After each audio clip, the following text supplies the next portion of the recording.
Black nationalism also fills the void in Harlem.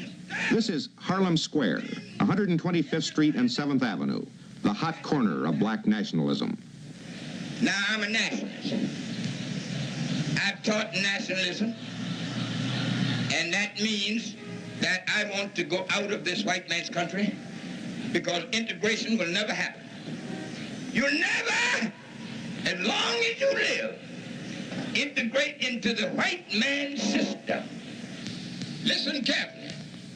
Here, a variety of Negro nationalists hold forth nightly. Nationalist leader Louis Michaud exploits the resentment of those Negroes who feel they will never have equality in this country. And you are refused all over America. There's not one black citizen in the United States. I defy Dr. Bunch or Martin Luther King to tell me that they are citizens of this no-good country.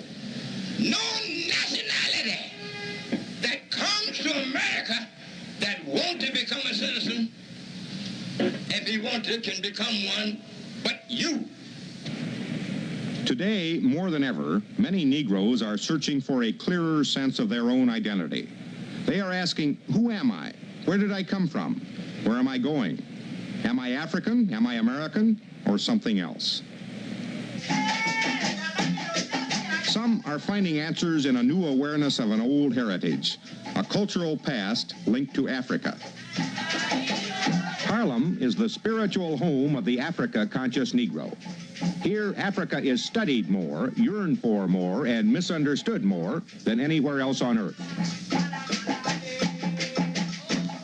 This is a pagan religious rite at the Yoruba temple in Harlem, one of the 25 or more nationalist groups reclaiming an African heritage for the American Negro. The lure of Africa is not a new thing for the American Negro. It goes back to the early slave revolts against the slave system of the Old South. Before the Civil War, in the 1850s, the first forms of Negro nationalism developed out of the social unrest among the freed slaves in the North, calling for Afro-Americans to leave this country. In the 1920s, in a second burst of Negro nationalism, Marcus Garvey galvanized Negro discontent in a Back to Africa campaign that enveloped tens of thousands of Negroes before the movement collapsed. The remnants of the movement persist.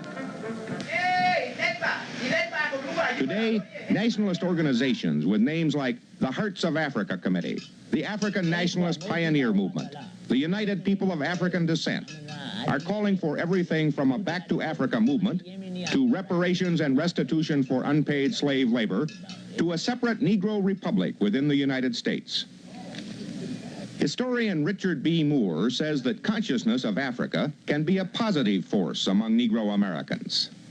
The consciousness of Africa, which is a prime factor in this movement of Afro-Americans now developing in our country, has to be clearly envisioned as a consciousness which has to do with the identification of the ego with the past, with the history and the culture of the past, from which the individual draws strength and self-respect and personality and power.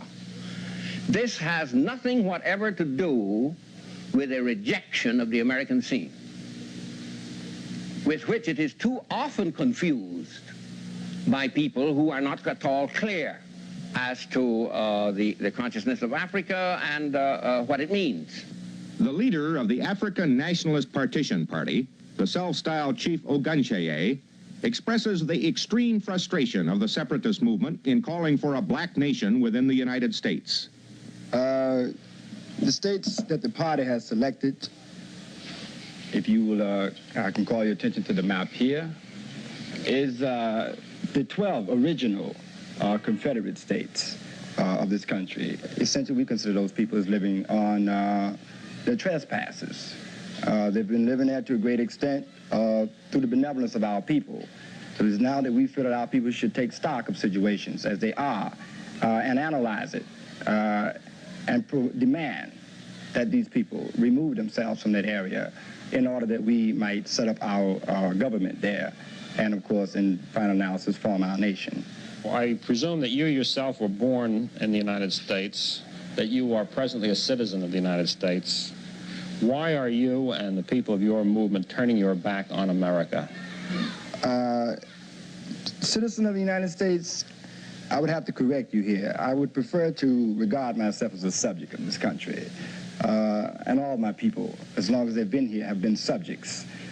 They have never been conceived of as citizens, and I wouldn't entertain such a lunatic idea that they will ever be conceived of in futures to come as being citizens of this country.